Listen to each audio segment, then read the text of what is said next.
invited you all to come and celebrate a little bit today.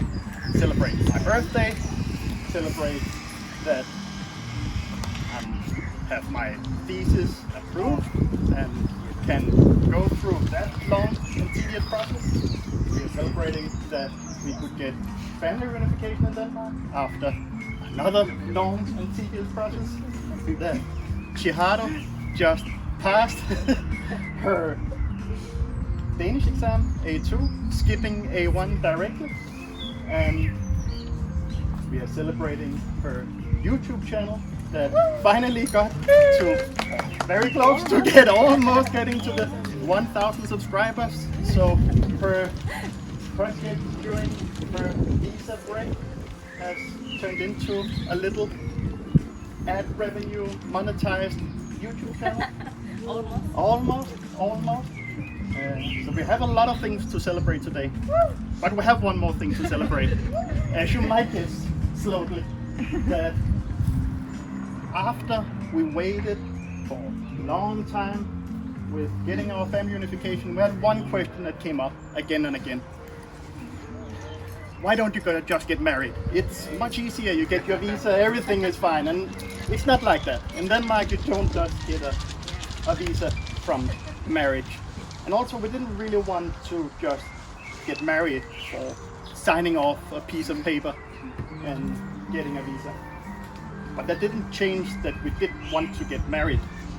So when we got our visa, the 14th of November this year, I invited CHIHARU out to celebrate that we got our visa, but I left home with her saying yes to marrying me. And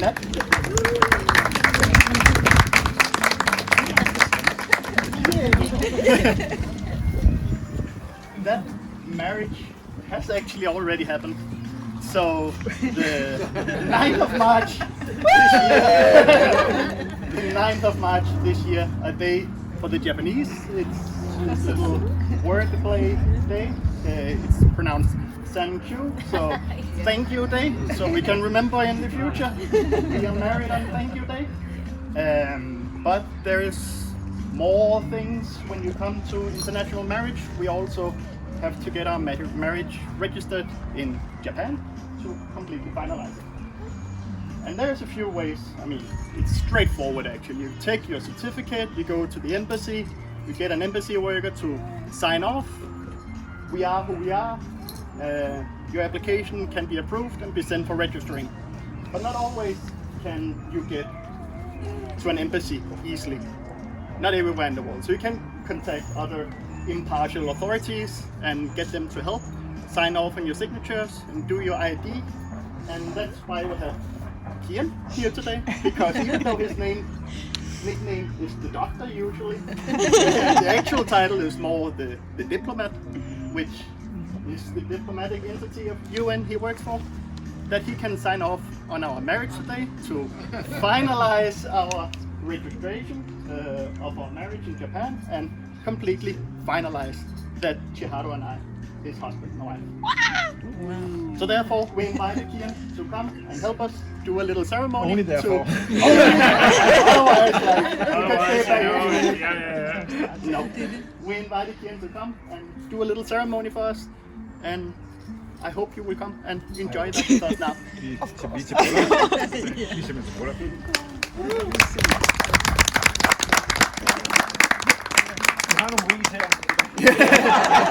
Oh, there's more. Marcus, if you would stand here, please. CHIHARU here. Very good. So, dear CHIHARU, dear Marcus, family, friends. I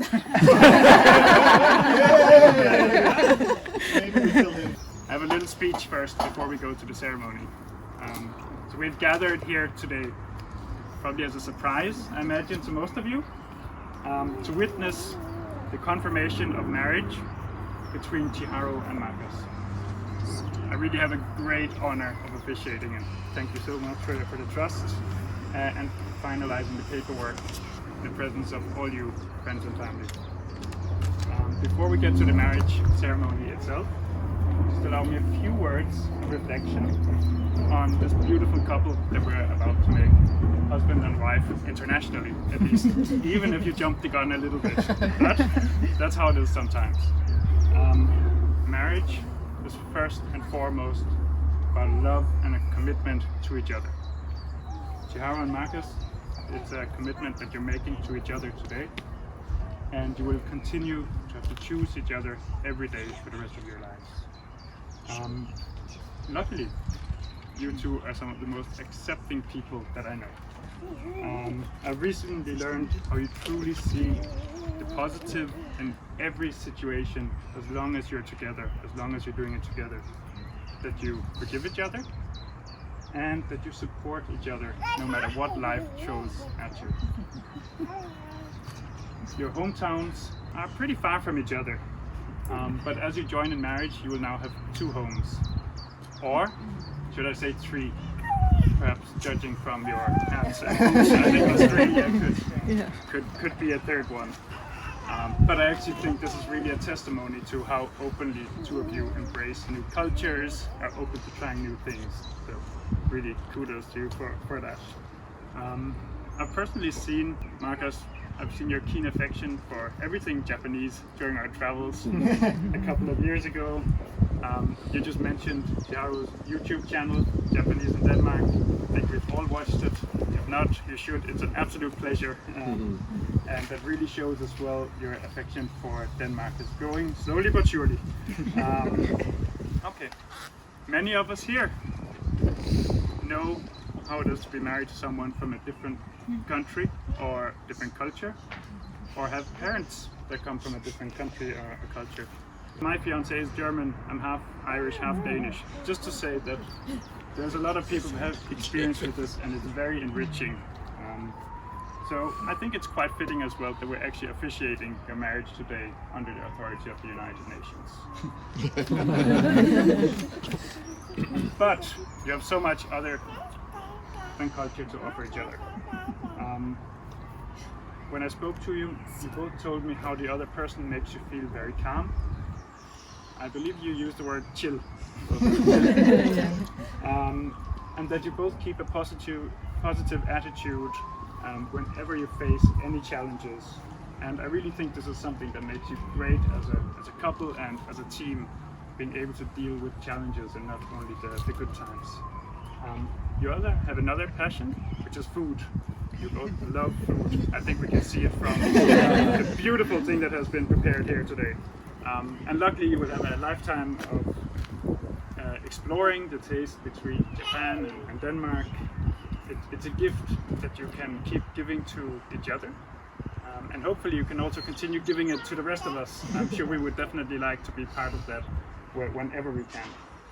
Now, I once heard a wise man say, and I'm sure you know who I'm talking about here, a kiss lasts just for a moment, but a good meal can last a whole day. So, with these words, I think we can slowly begin the ceremonial part. We're going to have 2 pieces of the ceremony, a Japanese and a Western. And we're going to start with the Japanese part. So if I could ask everyone to come a bit closer, and I ask 2 of you to come up to the table here. I will liberate the table of these wonderful gifts for just a moment. Right. So we're going to begin now with one of the oldest Japanese marriage traditions. It's called the Sansan Kudo. I believe San Kudo was also the day you got married. Thank you. Thank you. Almost.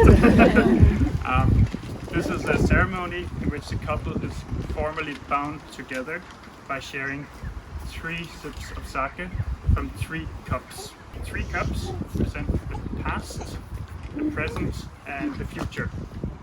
So the small cup here is the past, the middle cup is the present, and the big cup is your future together. So we'll do it in silence. Harald, if you can be silent as well. Okay, let's begin. It's sake in here, right?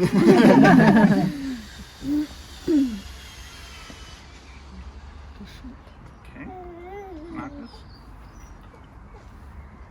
Please have a small sip to your future wife.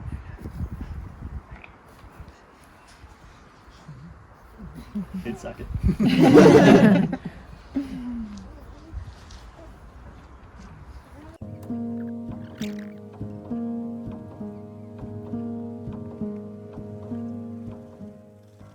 Alright, we're done with the first part. Now at least in the old Japanese culture you would have been husband and wife. But we have a few other steps before we finalize. We have of course saying yes to each other. We have the rings and we have the signature which you will have to provide. First, if I could ask you, CHIHARU, Marcus, please join hands. And I start by asking you, CHIHARU, I will ask you in your own language, hopefully you understand. Yes. Shinpu CHIHARU, あなたはマーカスをあなたの夫として共に歩むことを誓いました。CHIHARU, do you take Marcus to be your wedded husband? Yes. Marcus, vil du have CHIHARU som hos der står til din ægte hustru? Marcus, do you take CHIHARU to be your wedded wife? Yes.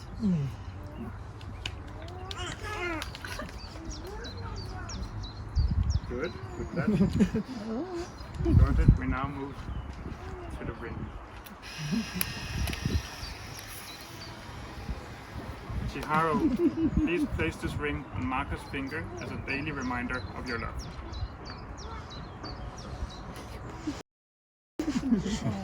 Marcus, please place this ringer on CHIHARU's finger as a daily reminder of your love.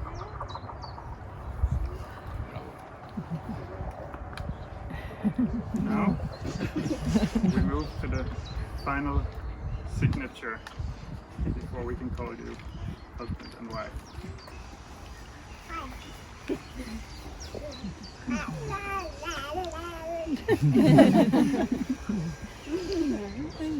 CHIHARU, please sign here.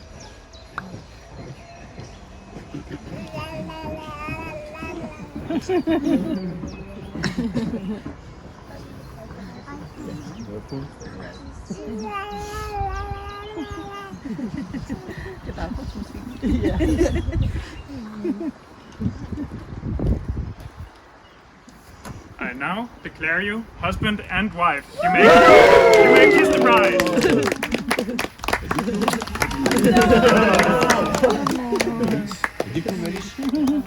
And you may also throw the rice on them, I'm sure.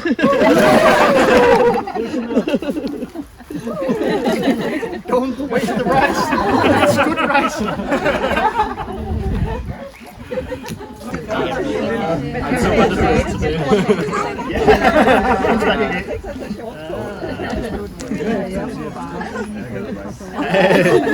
Jo, tack.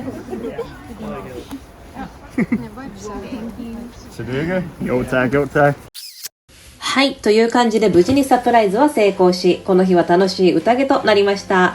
その準備の様子をご覧いただきながら少し補足すると、まず私たちのビザが降りたのが2022年の11月。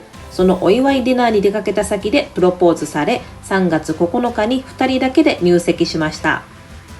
マーカスが自分の家族や友人にはサプライズしたいということで、この6月にこのような形で発表したというわけです。11月からエンゲージリングをつけるのも、3月から婚約指輪をつけるのも、マーカスの家族や友人がいない時だけにしたり、ずっとバレないかドキドキでした。当日は家族ぐるみでお付き合いしていただいている日本人のお友達も来てくれて、ずっと楽しくおしゃべりできたので、時間が経つのが早かったです。マーカス友人のキエンとそのフィアンセスージーが何から何まで手伝ってくれて、セレモニーやサンサンクド、ライスシャワー、ゲストブックなど、私たちが2人でするよりも何百倍も素敵なパーティーになりました。はい。ということで、ただいま夜中の2時30分でございます。無事にお家に帰ってきました。お疲れ様でございました。お疲れ様です。そして本日の私たちのウェディングパーティーに来ていただいた皆様、ありがとうございました。ありがとう。もう Thank you も for ちろ coming. ん、もちろん、今日初めて着たユニクロのワンピースも無事にシミを作りまして、顔もヨレヨレ、ニキビもブツブツ。ブツブツ。コンディションはえらいこっちゃですけれども、無事にサプライズ結婚発表パーティーが終わりまして、一安心でございます。本日はお風呂も入らず寝て、明日すべてクリーンにしたいと思います。You can do the laundry tomorrow ね。Yes! Of course. I don't do だから。Thank you for watching. Thank you. See you next week. Bye bye.